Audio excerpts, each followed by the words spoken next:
Hello children, welcome back to the next session. I hope you all are keeping fine. Let's learn today a new lesson which is titled as Lithosphere. In this chapter, you may learn the meaning of lithosphere and its importance, the structure of the earth and its composition, the structure of rocks, the internal forces, volcanoes, earthquakes, tsunami, etc., and their effects on life on the earth, the external forces like the temperature, wind, rain, and rivers, and the meaning of underground water and its importance. The first one we are dealing with the meaning and importance of lithosphere. The lithosphere is largely important because it is the area that biosphere, the living things on earth, inhabit and live upon. When the biosphere interacts with the lithosphere, organic compounds can become buried in the crust and dug up as oil, coal, or natural gas that we can use for fuels. The outermost solid layer of the earth is known as the lithosphere. Litho means rock. This layer is very thick in the continents and quite thin under the seafloor. The lithosphere consists of rocks, minerals, soils, etc. Life exists on this layer with the help of the atmosphere and the hydrosphere. Continents are parts of the lithosphere where different landforms like mountains, plateaus, plains, etc. are found. The importance of lithosphere is it is the top hard crust of the earth which is covered by the thin layer of soil. It is made up of rocks and minerals. Lithosphere is extremely important because all activities of humans and animals takes place on it.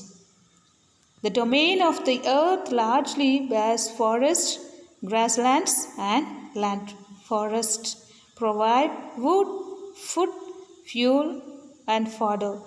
Grasslands are used for grazing, while land is used for cultivation and building human settlements. Now we are learning about the earth's interior and composition. Interior composition of earth. Our planet is more than 4.6 billion years old and still in the process of changing. As a result of years of study and research, we have been able to get information about the materials inside the earth up to 10 to 12 kilometers. Going beyond this depth is very difficult due to the increase of temperature, that is 1 degree Celsius for every 32 meters. To understand more about the Earth's interior, humans are dependent on indirect evidences such as seismic waves. Seismic means earthquake waves, volcanic materials, etc. The Earth's interior comprises of various materials in different forms. On the basis of density of material, chemical composition, and physical state of matter, the Earth's interior is classified into 3 main layers. The dense, hot inner core, it is in yellow color. The molten outer core, it is in orange color. The mantle is in red color. And the thin crust, which is brown color, which supports all the life in the known universe. Earth's interior is generally divided into three main layers that are the crust, the mantle, and the core. And core, mantle, and crust are divisions based on composition. The crust makes up less than 1% of the Earth by mass, consisting of oceanic crust, and continental crust is often more felsic rock. The mantle haughty and represents about 68% of the Earth mass. Finally, the core, mostly iron metal. Crust is the uppermost layer of the Earth. It consists of silica and aluminium. Therefore, it is called as Cl. It is also called continental crust. And it is spread of the depth of 60 kilometers from the surface. Its lower part is consisted of silica and magnesium, so it is called sima, and it is highly dense. It is also called as oceanic crust. And the mantle is the second and the middle layer of the Earth. The depth of his layer is up to 2,900 kilometers from the surface. The materials are in semi-liquid or partially molten state, which is called magma. The mantle is composed of dense and rigid rocks and have predominance of minerals like magnesium and iron. The mantle has two parts. One is upper mantle or the asthenosphere is partially in a molten condition, and the another one is lower mantle, which is known as the mesosphere, in solid condition. The contact zone of the crust and the mantle is called Mohorovicic discontinuity or MOHO, while the boundary that separates the mantle from the core is called Gutenberg discontinuity. Here, the rocks are different in chemical composition from those below and above. It is composed of dense and rigid rocks which have predominance of minerals, and this layer has magnesium and iron. The next one is the core. This is the innermost layer of the Earth. The depth of this layer is up to 6,371 kilometers from the surface. The most important material of the core are nickel and ferrous, which is iron. So it is known as knife. The core is divided into two sub-layers. The first one is the outer core is known as molten core, where the materials are in liquid and in molten form. The second one is the inner core known as solid core. Next we are studying about the rocks. Rocks are the solid inorganic substances that are found in the crust of the earth.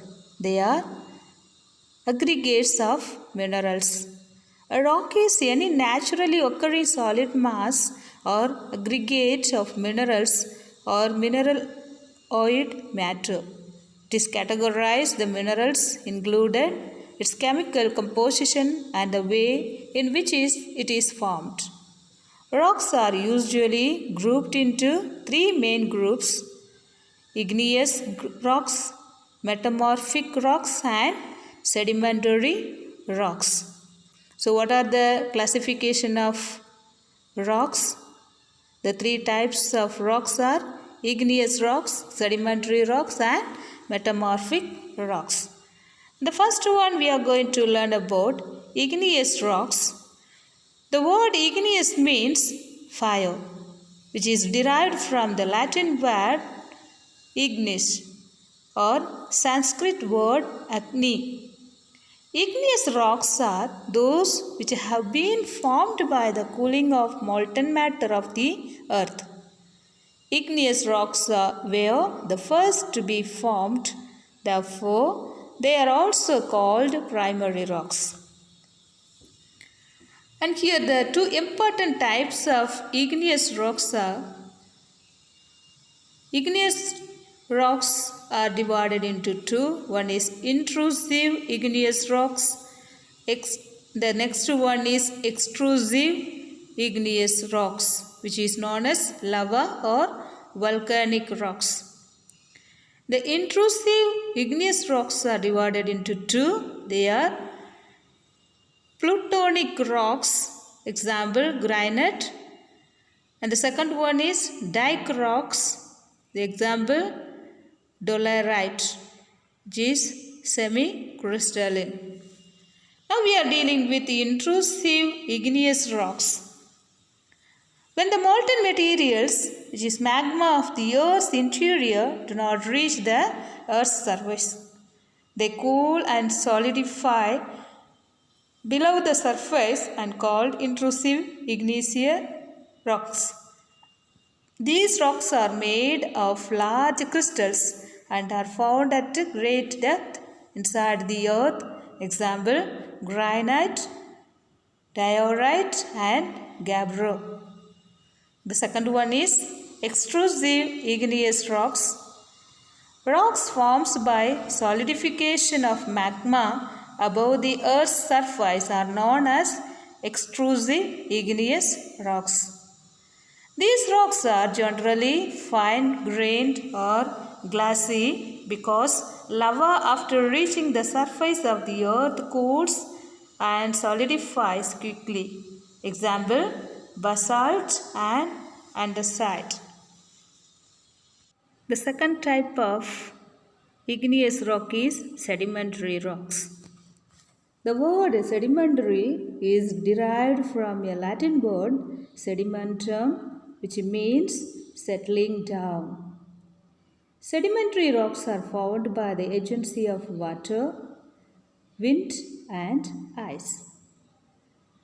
These agents break and erode igneous rock, transport those broken fragments and deposit them at certain places.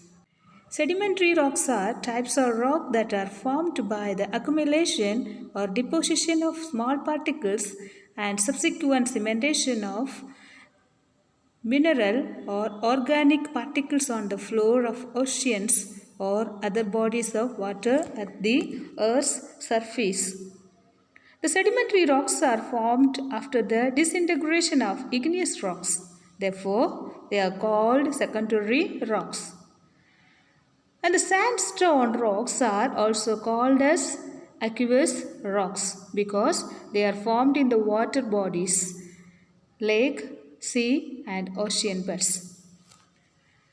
Here we are going to learn about the sedimentary rocks divisions. It is divided into two: inorganic sedimentary rocks and organic sedimentary rocks. Inorganic sedimentary rocks are divided into two. They are mechanically formed and chemically formed. And the same way, organic sedimentary rocks also divided into two. They are calcareous rock and carbonaceous rock. For example, coal. The mechanically formed rocks are divided into two. They are arenaceous rocks and argillaceous rocks. Continuation will be in the next session. Thank you. Have a wonderful day.